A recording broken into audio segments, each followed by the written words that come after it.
Malam itu, jarum jam menunjukkan pukul 2 lewat sedikit. Hujan rintik-rintik membasahi atap rumah, menimbulkan suara ritmis yang biasanya membuatku terlelap dengan damai. Tapi entah mengapa, malam itu mataku terasa berat, namun pikiranku seperti tak mau sepenuhnya tenggelam dalam mimpi. Ada rasa gelisah yang samar, seakan tubuhku tahu ada sesuatu yang akan memusik tidurku. Aku terbangun pelan, tidak sepenuhnya sadar apa yang membuatku membuka mata. Ruangan kamar gelap, hanya diterangi cahaya lampu jalan yang menembus celah gorden. Suara hujan masih terdengar di luar. Aku berbalik, melihat suamiku, Damar, yang tertidur di sampingku. Wajahnya tampak tenang, dadanya naik turun teratur. Aku menghela napas, hendak memejamkan mata lagi, ketika sebuah suara lirih keluar dari bibirnya. Suara itu pelan, nyaris seperti bisikan, tapi jelas terdengar. Keningku berkerut. Alia? Siapa itu? Aku masih setengah mengantuk, mencoba meyakinkan diriku bahwa aku salah dengar. Tapi belum sempat aku menarik selimut kembali, bibirnya bergerak lagi. Alia, cantik sekali. Suaranya kali ini lebih lembut, ada nada manja yang belum pernah sekalipun ia tujukan padaku sejak kami menikah. Seketika dadaku seperti diremas dari dalam. Aku terdiam, tubuhku membeku di tempat. Damar, berbicara begitu lembut. Selama ini, aku hanya mengenal suaranya yang tegas, seringkali keras, bahkan membentak jika aku melakukan hal yang menurutnya salah. Ia bukan tipe lelaki yang memanggil istrinya dengan suara penuh kasih. Tapi malam ini, dalam tidurnya, ia memanggil nama wanita lain dengan nada penuh kelembutan yang tak pernah aku dapatkan. Tanganku mengepal di bawah selimut. Perasaan asing menyusup ke dalam hatiku, campuran antara kaget, marah, dan rasa sakit yang sulit dijelaskan. Aku ingin membangunkannya, menuntut penjelasan, tapi suaranya kembali terdengar, kali ini lebih pelan, seperti gumaman yang hanya bisa kudengar jika aku mendekatkan telingaku ke wajahnya. Alia, aku kangen. Dan di sanalah titiknya. Jantungku berdegup kencang, darahku seperti mendidih. Kangen? Kepada siapa? Wanita bernama Alia ini? Mengapa ia bisa mengucapkan itu dengan nada penuh rindu? Aku terbaring menatap langit-langit kamar, mencoba menenangkan diriku. Tapi percuma. Kata-kata itu terus terngiang di kepalaku, mengusir semua rasa kantuk. Sekilas, aku menoleh padanya, Damar masih tertidur nyenyak, sama sekali tidak sadar bahwa ia baru saja menyalakan api curiga di dalam hatiku. Aku ingat jelas bagaimana beberapa tahun terakhir ini rumah tangga kami berjalan seperti rutinitas kaku tanpa kehangatan. Damar jarang sekali tersenyum padaku, apalagi berbicara lembut. Bahkan, kata-kata, terima kasih, pun jarang kudengar dari mulutnya. Jika aku masak, ia hanya mengangguk datar. Jika aku membereskan rumah, ia menganggap itu kewajiban. Dan jika aku melakukan kesalahan sekecil apapun, seperti terlambat menyiapkan sarapan, ia bisa meninggikan suara tanpa peduli bagaimana perasaanku. Lalu, kepada siapa semua kelembutan itu ia berikan? Malam ini aku mendapat jawabannya, atau setidaknya petunjuknya. Kepada Alia. Nama yang asing di telingaku, tapi entah mengapa terasa sangat mengancam. Aku memejamkan mata, tapi pikiran terus berlari. Mengapa aku tidak pernah mendengar nama itu sebelumnya? Apakah dia rekan kerja Damar? Tetangga? Teman lama? Atau wanita yang diam-diam mengisi ruang hatinya? Hati kecilku berbisik, jangan buru-buru menuduh. Tapi perasaan lain yang lebih keras menjawab, naluri perempuan jarang salah. Aku berusaha mengingat kembali beberapa bulan terakhir. Ada beberapa hal yang berubah dari Damar. Ia sering pulang lebih larut dengan alasan lembur. Ia mulai rajin bercukur dan memakai parfum yang dulu jarang ia sentuh, bahkan hanya untuk sekadar pertemuan kantor. Dan yang paling aneh, ia mulai menyimpan ponselnya di saku bahkan saat di rumah. Jika ada pesan masuk, ia buru-buru memalingkan layar. Sebelumnya, aku selalu menganggap itu urusannya di kantor. Aku terlalu sibuk mengurus rumah, belanja, memasak, mencuci, memastikan semua berjalan rapi. Aku tidak punya waktu, atau mungkin keberanian, untuk mempertanyakan semua itu. Tapi malam ini, mendengar namanya menyebut, Alia, dengan suara selembut itu, semua potongan puzzle mulai terhubung. Kurasakan air mata mulai menggenang. Bukan hanya karena cemburu atau curiga, tapi karena aku merasa bodoh. Bodoh karena selama ini aku percaya penuh padanya. Bodoh karena aku rela meninggalkan segalanya, pekerjaanku, mimpiku, karir yang sudah kutempuh bertahun-tahun, demi menjadi istri yang patuh. Aku masih ingat betul saat aku memutuskan berhenti dari jabatan manajer senior di sebuah perusahaan ternama. Itu bukan keputusan kecil. Aku sudah membangun reputasiku selama hampir 10 tahun di sana. Gajiku cukup untuk hidup mandiri. Tapi ketika Damar memintaku fokus di rumah setelah menikah, dengan alasan, biar aku yang mencari nafkah, aku mengiyakan. Aku pikir itu bentuk dukungan pada suami. Aku pikir dengan begitu, kami akan punya rumah tangga yang harmonis. Ternyata, aku salah. Aku menarik napas panjang, mencoba mengusir rasa sesak di dada. Tidak, aku tidak akan langsung menuduhnya besok pagi. Aku akan menyimpan ini rapat-rapat. Aku ingin tahu seberapa jauh hubungan Damar dengan Alia ini. Aku akan mencari tahu dengan cara yang tak akan membuatnya curiga. Aku menoleh lagi ke arahnya. Damar berguling, membelakangi aku, mendengkur pelan. Selimutnya terlepas sedikit, membuat bahunya terlihat. Sejenak, aku menatapnya, mencoba mengingat rasa sayang yang dulu begitu besar. Tapi yang kurasakan sekarang hanya dingin. Malam itu, aku tidak tidur lagi. Aku hanya berbaring memandangi langit-langit, mendengarkan suara hujan yang entah mengapa kini terdengar seperti tetes-tetes yang menusuk telingaku. Pagi harinya, aku bersikap seperti biasa. Menyiapkan sarapan, membangunkannya, menata pakaian kerjanya. Damar tidak menyadari bahwa ada sesuatu yang berubah dalam diriku. Ia makan dengan wajah datar sambil sesekali mengecek ponsel. "Kamu lembur lagi malam ini?" tanyaku santai. "Ya, ada deadline," jawabnya singkat tanpa menatapku. Aku hanya mengangguk, pura-pura tidak peduli. Dalam hati, aku mencatat jadwalnya. Malam nanti, aku akan mulai memantau. Saat ia berangkat kerja, aku tersenyum kecil sambil melambaikan tangan. Senyum yang bukan lagi tanda kasih sayang, tapi tanda bahwa permainan baru saja dimulai. Pagi itu, setelah Damar pergi ke kantor, aku duduk di meja makan yang sudah rapi. Cangkir kopi yang kubuat untukku sudah dingin, tak tersentuh. Aku menatap kosong ke arah pintu yang baru saja tertutup, seolah masih bisa melihat bayangan punggungnya meninggalkan rumah. Di luar, matahari bersinar cerah, burung-burung berkicau, tapi hatiku justru terasa berat dan suram. Aku bersandar di kursi, membiarkan kepalaku terkulai. Pikiranku melayang jauh ke belakang, ke hari-hari ketika aku masih berdiri tegak di dunia yang berbeda, dunia kantoran, di mana aku punya nama, punya suara, dan punya kuasa. Dulu, aku adalah manajer senior di sebuah perusahaan konsultan ternama di Jakarta. Setiap pagi aku berangkat dengan setelan blazer rapi, rambut rapi, langkahku mantap. Anak-anak magang menyapaku dengan penuh hormat, kolega pria sekalipun tidak berani meremehkan kemampuanku. Di ruang rapat, setiap kalimat yang kuucapkan didengar dengan seksama. Keputusan-keputusanku memengaruhi arah proyek bernilai miliaran rupiah. Aku mencintai pekerjaanku. Aku mencintai rasa puas saat memecahkan masalah kompleks, memimpin tim, dan meraih target yang nyaris mustahil. Kadang aku pulang larut malam, tapi aku tidak keberatan. Bagiku, itu semua adalah bagian dari perjalanan menuju puncak karir yang sudah kutekuni selama lebih dari 1 dekade. Kemudian, aku bertemu Damar. Damar bukan orang biasa. Setidaknya, begitu kesanku saat itu.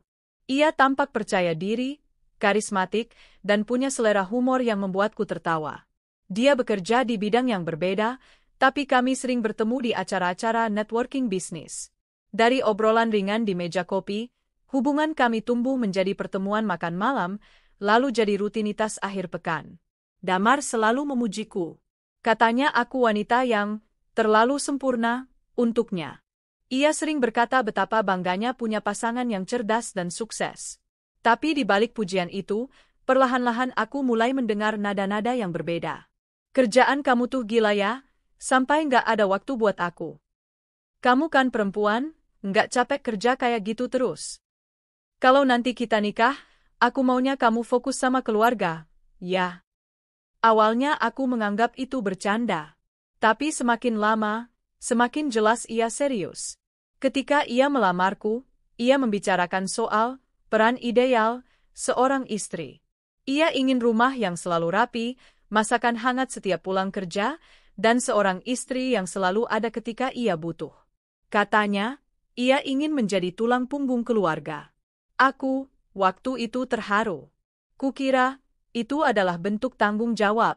Kukira, itu tanda ia benar-benar ingin melindungi dan menafkahiku. Jadi, setelah menikah, aku benar-benar melepaskan segalanya. Aku mengajukan surat pengunduran diri, menyerahkan proyek terakhirku, dan menatap kantor tempatku tumbuh selama bertahun-tahun dengan mata berkaca-kaca. Rekan-rekanku memelukku satu persatu, beberapa bahkan tidak bisa menyembunyikan ekspresi kecewa. Sayang sekali, karir kamu sudah di puncak, kata mereka. Tapi aku tersenyum, mengatakan bahwa aku ingin fokus membangun keluarga. Aku pulang ke rumah, mengatur semuanya dengan penuh semangat. Belajar resep baru, menata dekorasi, membuat jadwal harian agar semua berjalan rapi. Aku ingin Damar merasa nyaman. Aku ingin ia bangga padaku, meski bukan lagi sebagai wanita berkarier, tapi sebagai istri yang penuh dedikasi. Tahun pertama berjalan cukup manis. Damar tampak bahagia, dan aku pun menyesuaikan diri. Tapi memasuki tahun kedua, aku mulai merasakan perubahan. Ia semakin jarang memuji, semakin jarang mengajakku bicara hangat. Jika ada yang kurang dari masakanku, ia mengeluh. Jika rumah sedikit berantakan, ia marah. Bahkan, beberapa kali ia meninggikan suara di hadapanku, sesuatu yang tak pernah kulihat ketika kami masih pacaran. Yang paling menyakitkan adalah ketika ia mulai membandingkan aku dengan wanita lain, entah itu teman istrinya atau kolega di kantor. Burani tuh pintar banget ngatur rumah. Coba kamu kayak gitu. Kalimat-kalimat semacam itu menusuk lebih dalam daripada aku kira. Aku menahannya. Aku berpikir, mungkin ini hanya fase. Mungkin aku yang harus lebih sabar. Aku menutup telinga pada komentar-komentar yang membuatku merasa kecil. Aku membiarkan diriku percaya bahwa inilah harga dari sebuah rumah tangga. Tapi, malam kemarin mengubah segalanya. Mendengar nama, Alia, diucapkan dengan nada yang begitu lembut, aku sadar, ternyata ia masih punya cadangan kelembutan itu. Ia masih bisa memanggil nama seseorang dengan penuh sayang. Hanya saja, orang itu bukan aku. Aku menghela napas panjang di meja makan. Tangan kananku memegang cangkir kopi yang sudah dingin, sementara tangan kiriku menyentuh bekas cincin kawin di jari. Rasanya aneh. Aku mulai melihat hidupku seperti penonton melihat film. Wanita ini, aku, telah mengorbankan begitu banyak, hanya untuk berakhir menjadi figur tak terlihat di rumahnya sendiri. Wajah Damar saat kami baru menikah muncul di benakku. Senyumnya yang dulu hangat, tatapannya yang penuh bangga. Semua itu terasa seperti mimpi yang memudar, digantikan oleh tatapan datar dan suara kasar yang sering kudengar belakangan ini. Aku berdiri, membereskan meja makan, lalu berjalan ke dapur. Aku mulai menata rencana di kepalaku. Tidak, aku tidak akan terburu-buru menghadapi Damar. Jika aku melakukannya sekarang, ia akan menyangkal, memutar balik keadaan, bahkan mungkin menyalahkanku. Aku tahu persis bagaimana ia berbicara saat tersudut, tajam, menyakitkan, dan penuh tuduhan. Aku harus punya bukti. Aku harus tahu seberapa dalam pengkhianatannya. Dan yang paling penting, aku harus tahu siapa Alia itu. Aku berjalan ke kamar, mengambil buku catatanku. Buku ini dulu kupakai untuk merencanakan menu mingguan dan daftar belanja. Sekarang, fungsinya akan sedikit berbeda. Di halaman pertama, aku menulis tanggal hari ini, lalu di bawahnya aku tulis, malam pertama mendengar nama, Alia. Aku menuliskan setiap detail yang kuingat, jam berapa Damar mulai mengigau, nada suaranya, bahkan kata-kata yang ia ucapkan. Aku tahu, bagi sebagian orang ini berlebihan. Tapi aku tidak mau lagi jadi istri yang buta pada kenyataan. Sambil menulis, pikiranku terus melayang pada masa lalu. Andai saja aku tidak menyerahkan segalanya. Andai saja aku tetap bekerja. Aku membayangkan versi diriku yang masih duduk di ruang rapat, masih memimpin proyek, masih dihormati. Tapi kemudian aku menepis pikiran itu. Penyesalan tidak akan membawaku kemana-mana. Yang bisa kulakukan sekarang hanyalah bangkit, tapi bukan bangkit karena emosi, melainkan dengan perhitungan yang matang. Aku menutup buku catatan itu dan memandangnya lama. Buku ini akan jadi saksi dari langkah-langkahku. Menjelang siang, aku membuka laptop. Rasanya sudah lama sekali aku tidak mengetik di meja kerja. Aku membuka akun media sosial lamaku, mulai mencari informasi seputar kantor tempat Damar bekerja. Aku menemukan beberapa foto dari acara kantor, pesta akhir tahun, dan rapat besar. Mataku menyisir setiap wajah wanita yang ada di foto. Lalu aku melihatnya. Di salah satu foto, ada seorang wanita berambut panjang, mengenakan blus putih sederhana, tersenyum lebar di samping Damar. Lengannya hampir menyentuh lengan suamiku. Nama yang tertera di kolom komentar, Alia Pramesti. Dadaku berdegup. Jadi ini orangnya. Aku menatap foto itu lama, memperhatikan setiap detail, senyumnya, caranya memiringkan kepala sedikit ke arah Damar, dan tatapan mata yang terlalu akrab untuk sekadar rekan kerja. Tanganku otomatis menekan tombol simpan gambar. Dalam hati, aku berjanji, Alia, aku akan tahu siapa kamu sebenarnya. Dan aku akan tahu seberapa jauh kamu dan Damar telah melangkah. Matahari siang mulai menembus tirai ruang tamu. Suara kendaraan lalu lalang terdengar dari luar. Tapi aku duduk di sana, memandangi layar laptop, merasa seperti bab baru dalam hidupku baru saja dimulai. Bukan lagi sebagai istri yang diam dan patuh, tapi sebagai seseorang yang akan menemukan kebenaran, dan setelah itu, menuntut balas. Sejak malam ketika aku mendengar Damar menyebut nama Alia, sesuatu di dalam diriku berubah. Kalau dulu aku menjalani hari-hariku dengan rutinitas yang sama, menyiapkan sarapan, membersihkan rumah, menunggu suami pulang, sekarang, setiap langkahku diselimuti tujuan. Aku seperti punya misi rahasia, dan Damar adalah target utamaku. Hari-hari pertama, aku memulai dari hal kecil. Aku mulai memperhatikan jadwalnya. Kapan ia berangkat, jam berapa ia biasanya pulang, kapan ia tiba-tiba mengaku harus lembur. Semua itu kutulis di buku catatan yang kini selalu kusimpan di laci meja rias. Pagi itu, Damar sedang bersiap ke kantor. Aku berdiri di dekat lemari, pura-pura sedang melipat pakaian, tapi mataku mengawasi setiap gerak-geriknya. Ia memilih kemeja biru muda, kemeja yang jarang sekali ia pakai kecuali untuk pertemuan penting. Ia menyemprotkan parfum di lehernya, lalu bercermin, memastikan penampilannya rapi. Pakai kemeja bagus banget, Mas? Tanyaku sambil tersenyum ringan, seolah hanya basa-basi. Ada meeting sama klien, jawabnya singkat, sambil memasukkan ponselnya ke saku celana. Aku mengangguk, pura-pura percaya. Padahal, detik itu aku mencatat, kemeja biru parfum alasan meeting. Siapa tahu, nanti pola ini akan terulang. Setelah ia berangkat, aku menunggu beberapa menit sebelum masuk ke kamar dan mulai memeriksa barang-barangnya. Bukan dengan cara membongkar secara berlebihan, aku tahu jika ia merasa ada yang aneh, semua rencanaku akan gagal. Aku hanya membuka laci kecil di mejanya, memeriksa tumpukan kertas, dan ponselnya tidak ada di rumah. Tentu saja, ia selalu membawanya. Tapi di bawah tumpukan kertas itu, aku menemukan secarik nota. Struk pembayaran dari sebuah kafe di pusat kota, tanggalnya 2 minggu lalu, jam 20.47. Bukan jam makan siang. Bukan juga jam pulang kantor normal. Dan yang paling mencurigakan, 2 menu yang dipesan, karamel latte dan strawberry cheese secake. Damar tidak pernah memesan cheese secake. Ia benci makanan terlalu manis. Aku tersenyum tipis. Alia, mungkin? Hari berikutnya, aku memutuskan untuk menguji kebohongannya. Saat ia mengabari lewat pesan bahwa ia akan lembur malam itu, aku tidak membalas. Aku justru mengenakan jaket tipis, membawa tas kecil, dan keluar rumah. Dengan sedikit riset di internet, aku tahu lokasi kantor Damar, dan aku sudah memperkirakan jam ia biasanya keluar saat tidak benar-benar lembur. Aku menunggu di sebuah warung kecil di seberang gedung kantornya. Jam menunjukkan pukul 19.30. Orang-orang mulai keluar dari pintu kaca besar, sebagian menenteng tas laptop, sebagian menelepon sambil berjalan cepat. Dan di sanalah aku melihatnya. Damar, mengenakan kemeja putih, berjalan santai keluar. Ia tidak menuju parkiran kantornya, tapi berbelok ke arah kiri.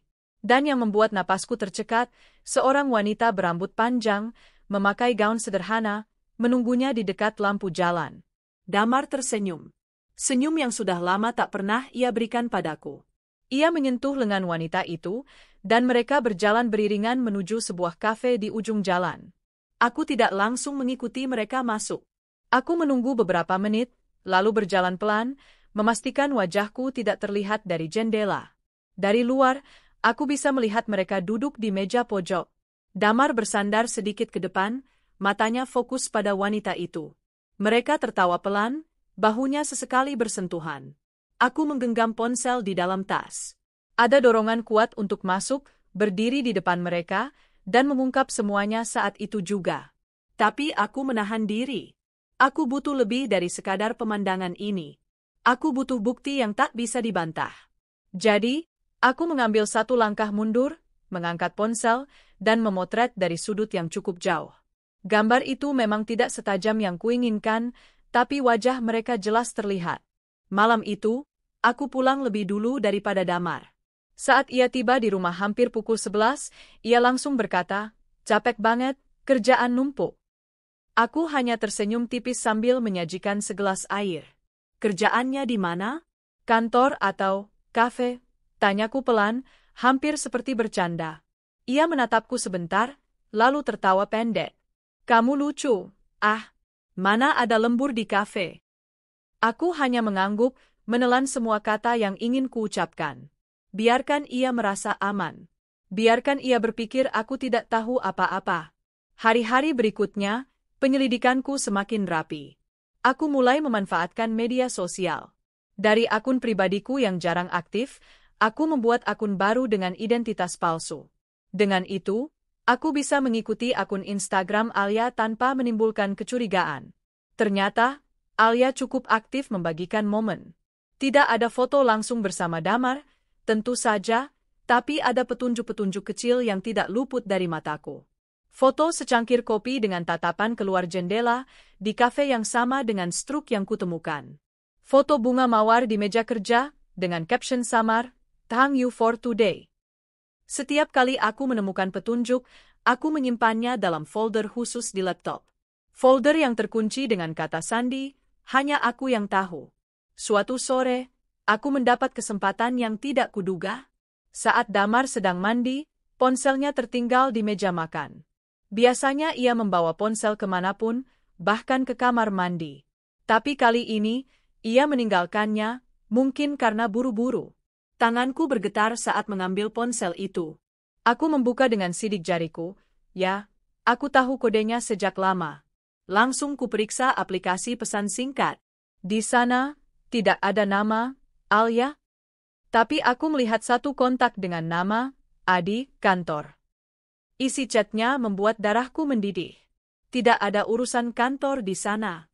Hanya pesan-pesan manis, foto selfie Alia, dan percakapan yang jelas bukan antar rekan kerja. "Aku nggak sabar ketemu nanti malam. Kemeja biru yang kamu pakai kemarin cocok banget. Jangan lupa bawa camilan kesukaanku." Aku menyalin semua chat itu, mengirimkannya ke email pribadiku. Setelah itu, kuletakkan ponselnya di tempat semula sebelum ia keluar dari kamar mandi. Malam itu, aku tidur dengan tenang, untuk pertama kalinya sejak mendengar nama itu dari bibirnya. Bukan karena aku sudah berdamai, tapi karena aku tahu aku semakin dekat dengan kebenaran yang tak terbantahkan. Tapi aku juga tahu, permainan ini belum berakhir. Bukti-bukti ini baru permulaan. Aku ingin tahu sejauh apa mereka berani melangkah. Apakah hanya makan malam? Apakah ada perjalanan bersama? Aku ingin membuat mereka tidak bisa mengelak bahkan satu kata pun ketika semuanya terbongkar. Rencana berikutnya mulai kususun. Aku akan mencari tahu agenda kantor Damar. Jika perlu, aku akan memasang seseorang untuk mengikutinya, teman lama yang bisa dipercaya, seseorang yang mengerti bahwa ini bukan sekadar rasa cemburu, tapi pengkhianatan yang harus dibalas. Di cermin kamar, aku menatap pantulan diriku. Mata yang dulu terlihat lelah kini memancarkan sesuatu yang berbeda, keteguhan. Aku sadar, aku bukan lagi istri yang duduk diam di rumah menunggu suami pulang. Aku sedang berubah menjadi seseorang yang akan mengendalikan permainan ini sepenuhnya. Dan Damar? Ia belum tahu bahwa aku sudah selangkah di depan. Hujan deras turun malam itu, membasahi jalanan kota. Dari jendela kamarku, aku memandangi air yang mengalir di kaca, tapi pikiranku melayang jauh. Sudah berminggu-minggu aku mengumpulkan potongan-potongan bukti, foto, chat, struk kafe, sampai rekaman audio singkat percakapan Damar dan Alia. Semuanya kusimpan rapi di folder khusus di laptop dan salinannya di flash disk kecil yang kuselipkan di dompet. Hari ini, aku akhirnya mendapat potongan terakhir. Dan potongan ini bukan sekadar bukti, tapi pengakuan.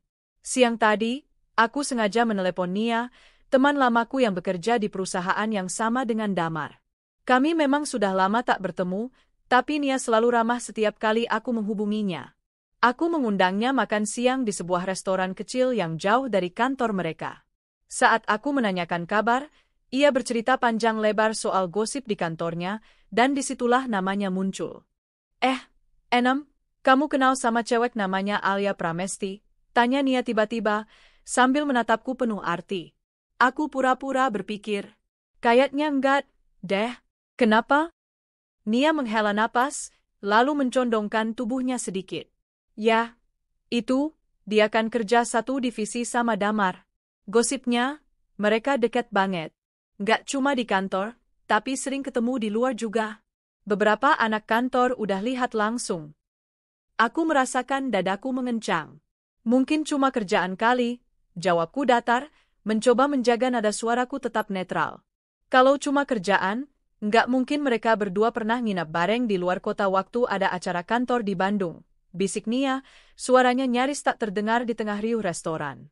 Aku terdiam. Air putih di depanku tiba-tiba terasa pahit di tenggorokan. Maaf ya, Enam, aku tahu ini nyakitin, tapi aku nggak mau kamu dibodohin. Bahkan, kabarnya Alia pernah pamer di grup temennya kalau dia sedang dekat dengan pria beristri. Dia nggak nyebut nama, tapi semua yang kenal bisa nebak. Kata-kata Nia menancap seperti duri di dadaku. Aku menatapnya lama, mencoba mengatur napas. Kamu bisa kasih aku bukti? Tanyaku akhirnya. Nia mengangguk pelan. Aku nggak bisa kirim lewat kantor, tapi nanti aku email ke kamu.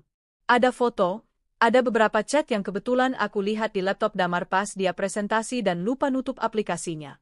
Aku nggak pernah niat ngurusin, tapi sekarang, aku rasa kamu perlu tahu. Sore harinya, email itu masuk. Tanganku bergetar saat membukanya. Di layar laptop, kulihat foto Damar dan Alia di sebuah hotel. Mereka tidak melakukan hal yang terlalu eksplisit, tapi posisi duduk mereka di sofa, jarak yang terlalu dekat, tatapan Alia yang penuh rayuan, dan senyum Damar yang santai, cukup untuk membuat perutku terpilin. Lalu ada tangkapan layar chat. Alia, aku udah kangen banget. Cepet balik, ya. Damar, sabar, sayang. Nanti malam aku mampir. Alia, bawa C secake kayak kemarin, ya. Sama pelukannya. Damar, siap, cantik. Mataku panas. Ini bukan lagi asumsi. Ini fakta. Aku duduk lama di kursi kerja, menatap bukti-bukti itu. Ada dua pilihan, menyerangnya sekarang, atau menunggu waktu yang tepat. Aku memilih yang kedua.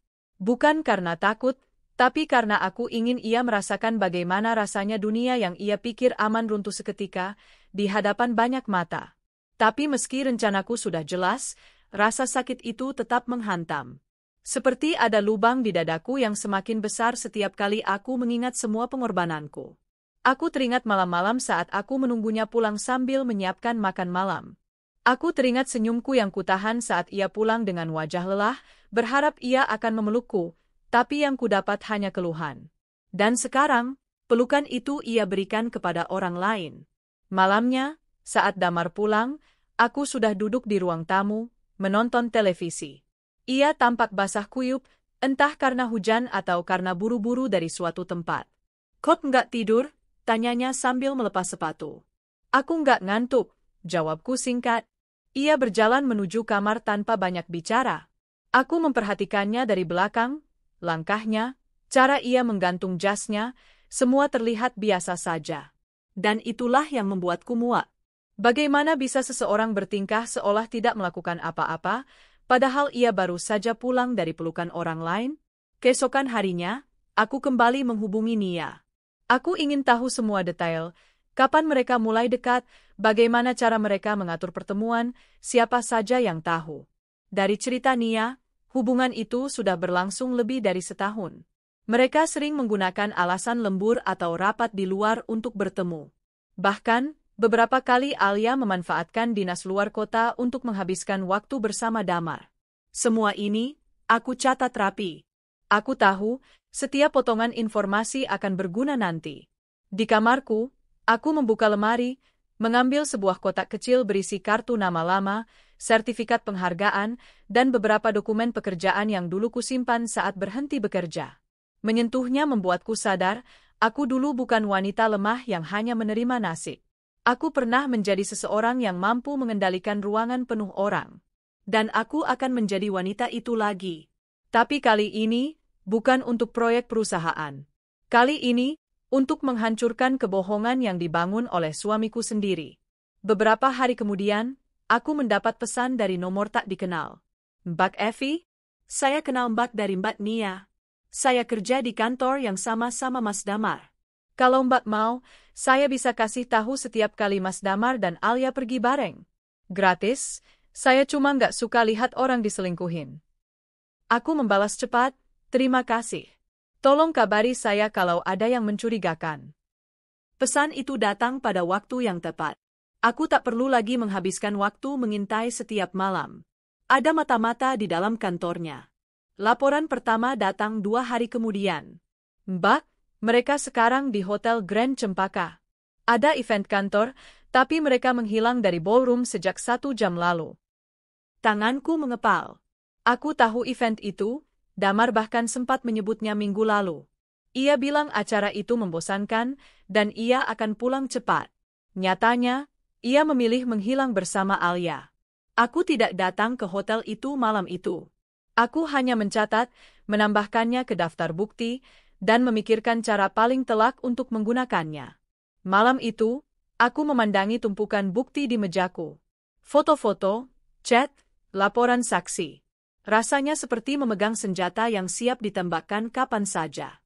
Aku tahu, satu hari nanti, semua ini akan meledak, dan Damar tidak akan punya tempat untuk bersembunyi. Aku menutup laptop, menatap bayanganku di cermin. Ada api di mataku yang sudah lama padam, kini menyala lagi. Api yang akan membakar habis kebohongan ini. Dan dalam hati, aku berbisik pada diriku sendiri. Sebentar lagi, mereka berdua akan merasakan apa arti kata malu. Dan aku akan berdiri di tempat yang membuat mereka tak bisa menatapku tanpa merasa hancur. Pagi itu aku berdiri lama di depan cermin. Rambutku yang biasanya kuikat seadanya kini kubiarkan terurai rapi.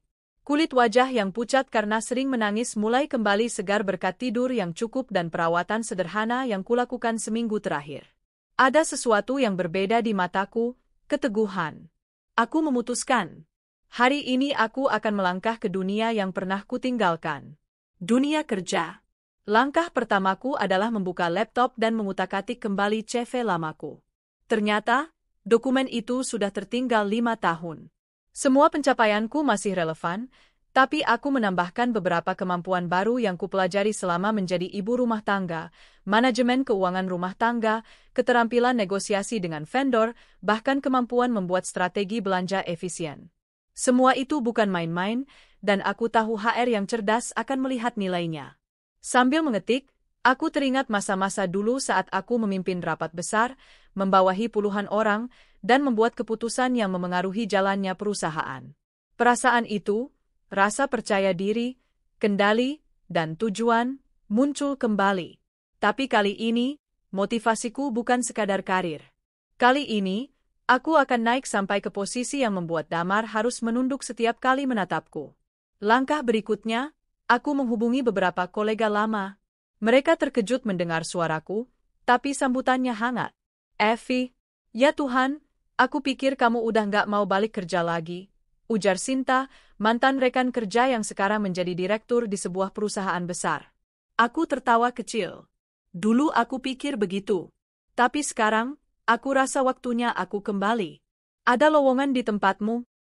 Sinta terdiam sebentar.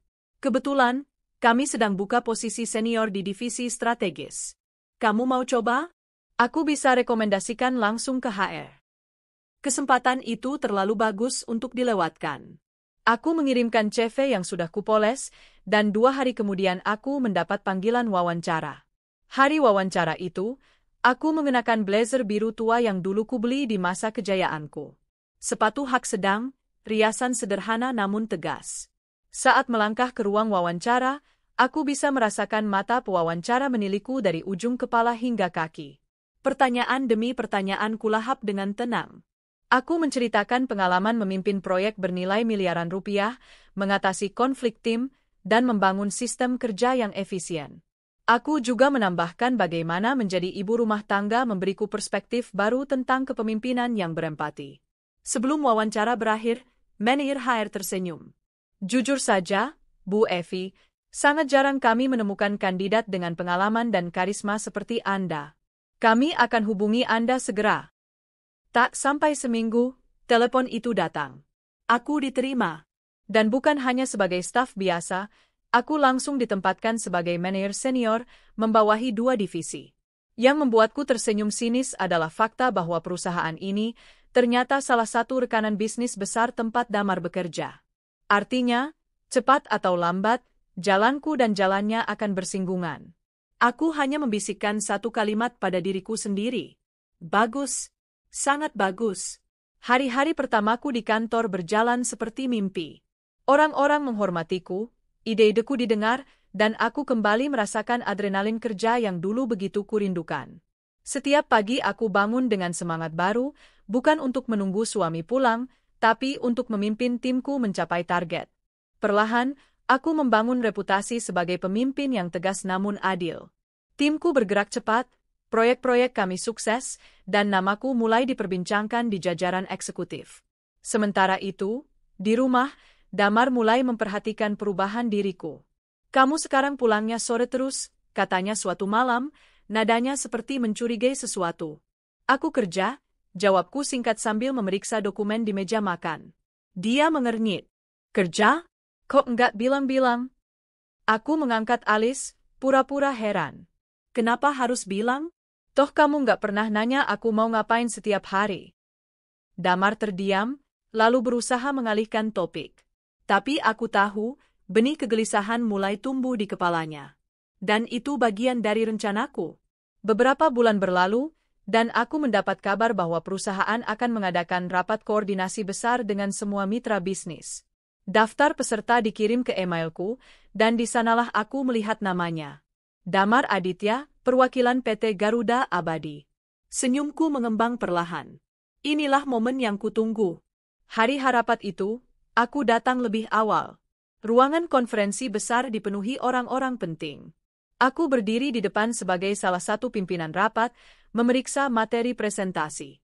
Saat pintu terbuka, kulihat Damar masuk bersama beberapa rekannya. Matanya membelalak begitu melihatku berdiri di podium, mengenakan setelan hitam elegan, rambut tersanggul rapi, dan lencana nama bertuliskan, Evi Susanti, Senior Strategic Manager. Ia menelan ludah, tapi aku hanya tersenyum tipis. Selamat pagi, Pak Damar. Silakan duduk. Ucapku datar, seolah ia hanya peserta biasa. Aku memimpin rapat dengan tenang, menjelaskan strategi kerjasama yang akan kami jalankan. Setiap kali aku bicara, Damar tak bisa mengalihkan pandangannya dariku, mungkin antara terkejut, tidak percaya, dan merasa terancam. Saat istirahat makan siang, beberapa peserta menghampiriku untuk berbicara. Aku melirik sekilas ke arah Damar yang berdiri di sudut ruangan, terlihat canggung. Alia tidak ada di sini, tapi aku tahu cepat atau lambat, ia juga akan menjadi bagian dari drama ini. Yang membuatku puas adalah menyadari satu hal. Damar sekarang berada di posisi di mana aku punya kekuasaan profesional atasnya. Dan aku belum mengeluarkan senjata utamaku, bukti perselingkuhannya. Itu akan menjadi bab berikutnya. Malamnya, saat aku pulang, Damar menunggu di ruang tamu. "Enam, kamu sekarang kerja di perusahaan rekanan kantor aku?" tanyanya hati-hati. Aku meletakkan tas kerja di kursi. "Iya, kenapa? Ada masalah?" Dia menggeleng cepat. Enggak, cuma kaget aja. Kenapa nggak bilang-bilang? Aku menatapnya lama. Seperti yang kamu nggak bilang kalau sering keluar sama Alia. Wajahnya memucat. Bibirnya terbuka tapi tak ada kata yang keluar. Aku tak menunggu jawaban, aku berjalan ke kamar, meninggalkannya dalam keheningan yang menegangkan. Sejak hari itu, sikap Damar berubah. Dia lebih hati-hati, bahkan mencoba bersikap manis. Tapi aku tahu, itu bukan karena cinta, itu karena takut. Dan rasa takut itu akan menjadi lebih besar begitu aku mengungkapkan semua yang kutahu di saat yang paling memukulnya. Aku sudah menunggu lama. Aku bisa menunggu sedikit lebih lama lagi.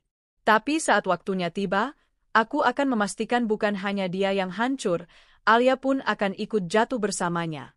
Beberapa minggu setelah pertemuan pertamaku dengan Damar di ruang rapat itu, aku sudah menyiapkan segalanya. Setiap bukti, setiap detail, kususun seperti kepingan puzzle yang siap dirangkai menjadi gambaran besar yang mematikan karirnya. Semuanya dimulai dari percakapan singkat dengan bagian keamanan perusahaan kami. Aku meminta bantuan mereka untuk mengakses laporan kunjungan dan rekaman CCTV dari beberapa pertemuan bisnis yang melibatkan tim Damar. Tidak sulit bagiku untuk mendapatkan izin, posisiku cukup tinggi, dan aku mengajukan permintaan itu dengan alasan audit integritas mitra kerja. Rekaman demi rekaman kutonton dengan teliti. Di salah satu video, terlihat jelas Damar dan Alia duduk bersebelahan di kafe hotel, tertawa akrab, bahkan Alia sempat menyentuh tangannya. Di video lain, mereka keluar dari lift hotel di malam hari, hanya berjarak beberapa menit. Bukti visual itu sudah cukup kuat, tapi aku ingin lebih. Aku menghubungi Rani, salah satu staf junior di kantor Damar yang dulu pernah kukenal lewat acara kantor gabungan. Rani dulu sering mengeluh padaku tentang sikap Damar yang sok berkuasa. Rani, kamu masih ingat waktu aku bantu kamu revisi proposal sebelum dipresentasikan ke Damar? Tanyaku lewat telepon. Rani tertawa kecil. Iya Bu, kalau enggak, dia pasti marah-marah lagi. Aku menghela napas, lalu berkata hati-hati, aku mau tanya, kamu tahu hubungan Damar sama Mbak Alia? Hening sebentar. Lalu suara Rani merendah. Ibu mau bukti, ya? Saya punya chat yang pernah saya lihat waktu Damar nggak sengaja ninggalin laptopnya kebuka. Isinya, ya gitu deh, nggak pantas buat rekan kerja. Jantungku berdegup kencang. Kalau kamu bersedia, kirimkan padaku. Aku pastikan identitasmu aman. Beberapa menit kemudian, file demi file masuk ke ponselku. Chat mesra, panggilan sayang, bahkan rencana bertemu diam-diam di luar kota dengan alasan dinas kerja. Semua itu kusimpan dalam folder terenkripsi. Dengan bukti di tangan, aku mulai menyusun panggung. Aku tahu akan ada rapat gabungan antara perusahaanku dan PT Garuda Abadi yang dipimpin langsung oleh direksi dari kedua belah pihak. Disinilah aku akan menjatuhkan mereka. Aku menyiapkan presentasi resmi berjudul Integritas Mitra Kerja, Studi Kasus. Di dalamnya, aku menyamarkan identitas mereka dengan inisial untuk bagian awal. Tapi di akhir, aku akan membuka semuanya dengan terang-terangan. Hari rapat itu datang. Ruangan konferensi lantai 15 penuh dengan jajaran direktur, manajer senior, dan perwakilan mitra kerja. Aku berdiri di depan layar besar, mengenakan setelan putih bersih yang kontras dengan raut wajahku yang dingin. Selamat pagi, ucapku mantap. Hari ini saya akan memaparkan hasil audit integritas mitra kerja kami. Kasus ini nyata, dengan bukti kuat, dan telah merugikan reputasi kedua perusahaan. Slide demi slide kutampilkan. Awalnya semua tenang, grafik, data, angka. Lalu aku mulai menampilkan potongan gambar dari CCTV, chat mesra yang sudah diblur namanya. Beberapa orang mulai berbisik. Damar yang duduk di ujung meja mulai gelisah. Tangannya menggenggam kursi, matanya bergeser ke arahku, memohon agar aku berhenti. Tapi aku tidak peduli. Sampai akhirnya, aku sampai pada slide terakhir. Dan, untuk transparansi penuh, kataku, inilah pihak yang terlibat. Klik. Layar besar menampilkan foto Damar dan Alia sedang bergandengan tangan keluar dari hotel. Di bawahnya, tertulis jelas. Damar Aditya, manajer proyek PT Garuda Abadi. Alia Putri, staf administrasi PT Garuda Abadi. Suara bisik-bisik berubah menjadi dengusan tak percaya. Seorang direktur dari pihak PT Garuda Abadi langsung menoleh tajam ke Damar. Apa ini benar? Damar mencoba bicara, suaranya bergetar. Pak, ini hanya salah paham. Aku memotong tegas. Salah paham? Rekaman CCTV, laporan saksi, dan bukti percakapan yang Anda kirim sendiri ke Alia? Semua itu kebetulan? Wajah Alia memerah, matanya berkaca-kaca. Bu, tolong, jangan di sini. Aku menatap mereka berdua tanpa belas kasihan. Kenapa? Bukankah kalian tidak malu melakukannya di belakang pasangan kalian masing-masing? Menggunakan nama perusahaan sebagai alasan untuk pertemuan pribadi. Direktur PT Garuda Abadi terlihat sangat marah. Pak Damar, Mbak Alia, silakan keluar. Kita akan bicarakan konsekuensi hukum dan etika nanti. Damar bangkit dengan wajah pucat, menunduk, dan berjalan keluar ruangan bersama Alia yang terisak. Seluruh mata memandang mereka, sebagian dengan jijik, sebagian dengan tatapan kasihan yang sama sekali tidak menghapus rasa malu mereka. Aku berdiri tegak, membiarkan suasana itu mengendap sebelum melanjutkan presentasi singkat penutup. Setelah rapat selesai, beberapa rekan dari perusahaanku mendekat. Ada yang berbisik, hebat sekali cara ibu mengungkapnya, ada pula yang sekadar mengangguk hormat. Aku hanya tersenyum kecil, tapi di dalam hati, ada rasa lega yang tak bisa dijelaskan. Bukan hanya karena mereka akan kehilangan pekerjaan, tapi karena untuk pertama kalinya, Damar merasakan apa yang dulu sering ia lakukan padaku, diperlakukan rendah, dihakimi di depan umum, dan tidak punya kesempatan membela diri. Malamnya, rumah kami terasa sepi. Damar pulang larut malam, wajahnya lelah. Ia duduk di kursi tanpa menatapku. Aku dipecat, katanya pelan. Aku tidak menanggapi. Alia juga, dia, suaranya serak. Kamu puas sekarang? Aku menatapnya datar. Tidak. Aku tidak puas. Tapi aku lega. Karena sekarang kamu tahu rasanya kehilangan segalanya. Damar menunduk, tak sanggup menatap mataku. Esoknya, kabar tentang pemecatan mereka menyebar cepat di lingkaran bisnis. Nama Damar dan Alia menjadi bahan gosip di berbagai perusahaan. Reputasi mereka hancur total. Sementara itu, aku justru mendapat pujian dari direksi karena tegas dalam menjaga integritas perusahaan. Karierku semakin melesat. Dan untuk pertama kalinya dalam waktu lama, aku merasa bebas. Bukan hanya bebas dari pernikahan yang menyakitkan, tapi bebas dari rasa takut dan rendah diri yang dulu mengekangku. Aku tahu, langkah berikutnya adalah mengakhiri hubungan ini sepenuhnya. Tapi itu akan menjadi bagian terakhir dari kisahku, bagian di mana aku benar-benar menutup pintu masa lalu dan membuka jalan untuk masa depan yang kutentukan sendiri. Malam itu, setelah kabar pemecatan Damar menyebar luas, aku duduk sendirian di balkon rumah. Lampu-lampu kota berkelip di kejauhan, angin malam berhembus pelan, dan untuk pertama kalinya dalam bertahun-tahun, aku merasakan keheningan yang tidak menakutkan. Keheningan itu tidak lagi berarti kesepian. Kini ia berarti kebebasan. Aku memandangi cangkir teh hangat di tanganku. Isinya sudah setengah dingin, tapi rasanya tetap menenangkan. Semua ingatan tentang Damar berputar di kepalaku, dari masa awal pernikahan yang manis, lalu perlahan berubah menjadi hari-hari penuh bentakan, kata-kata kasar, dan tatapan merendahkan. Aku pernah berpikir, bertahan adalah bentuk kesetiaan. Bahwa menahan sakit hati demi keluarga adalah hal yang mulia. Tapi sekarang aku sadar, bertahan dalam hubungan yang merusak bukanlah kesetiaan, itu hanyalah bentuk perlahan membunuh diri sendiri. Keesokan paginya, aku memanggil Damar ke ruang tamu. Ia duduk di sofa dengan wajah lelah, rambut berantakan, dan mata yang tak lagi punya cahaya percaya diri. Damar, suaraku datar, kita akan bercerai. Ia menatapku lama, seakan berharap aku sedang bercanda. Evie, kamu nggak perlu begini. Kita bisa perbaiki. Perbaiki? Aku tertawa tipis. Kamu memukulku, merendahkanku, mengkhianatiku, dan kamu bilang, perbaiki? Damar, yang rusak itu bukan hubungan kita saja, tapi rasa hormatku padamu. Dan itu nggak bisa diperbaiki. Ia terdiam. Tangannya menggenggam lutut, wajahnya tertunduk. Aku minta maaf. Aku nggak butuh maafmu, jawabku. Yang aku butuh adalah kebebasanku kembali. Tanpa menunggu jawabannya, aku meletakkan map di meja. Isi map itu adalah berkas gugatan cerai yang sudah kusiapkan bersama pengacaraku. Besok kita ke pengadilan, kataku singkat. Proses perceraian berjalan cepat. Bukti-bukti perselingkuhannya terlalu kuat, dan bahkan pengacaranya pun tidak banyak membantah. Hakim memutuskan pembagian harta sesuai hukum, dan aku mendapat rumah ini serta sebagian tabungan bersama. Tidak ada air mata saat tanda tangan terakhir kuletakkan di lembar putusan. Yang ada hanyalah rasa lega yang membanjir dari dadaku. Di luar gedung pengadilan, Damar berdiri memandangku. Kamu benar-benar nggak akan maafin aku. Aku menatapnya tenang.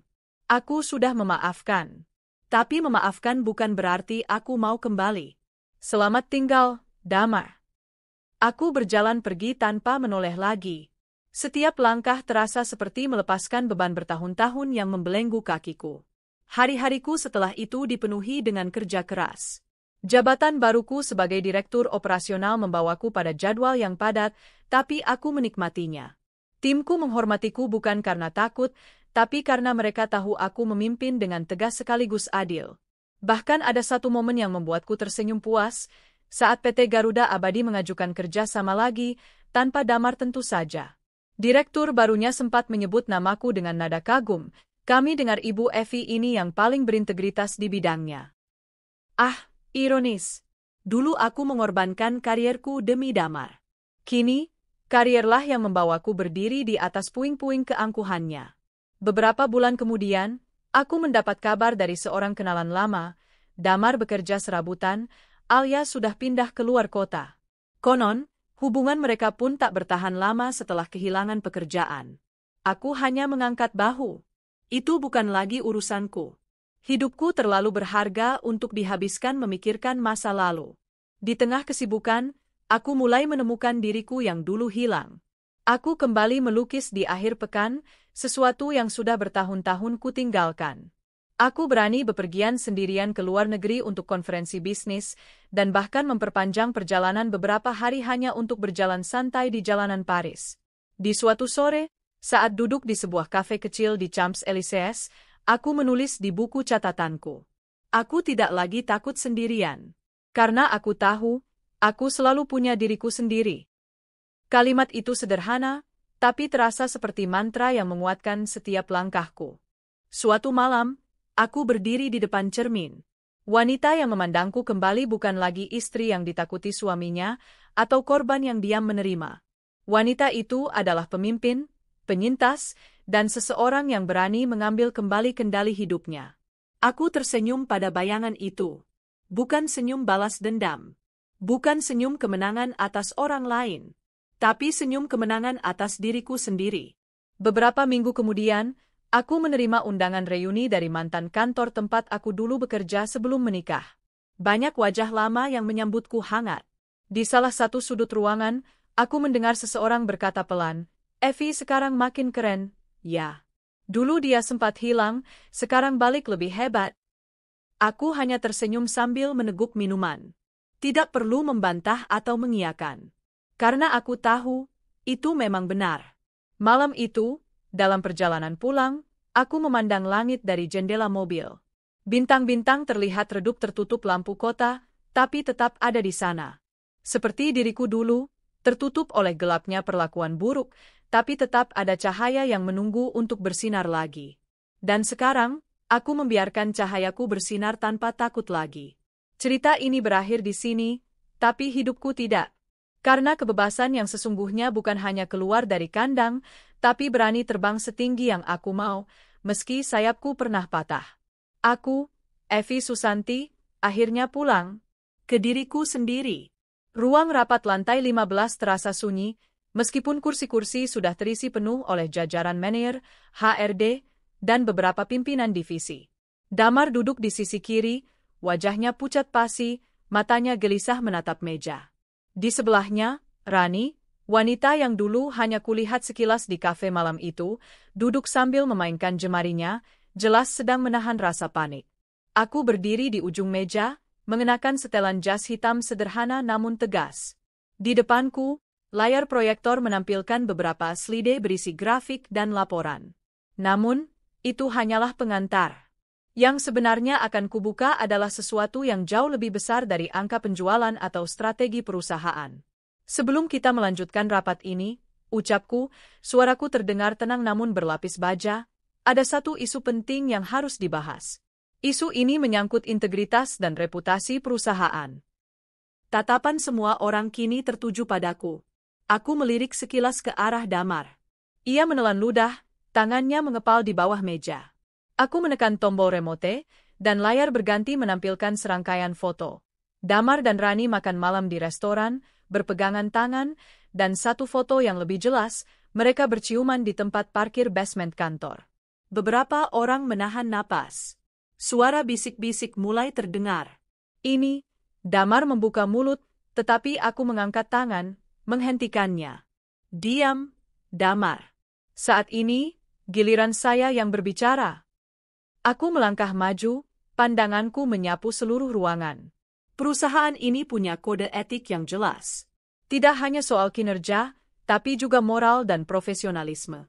Apa yang kalian lihat di layar adalah pelanggaran berat yang tidak hanya mencoreng nama pribadi, tapi juga perusahaan.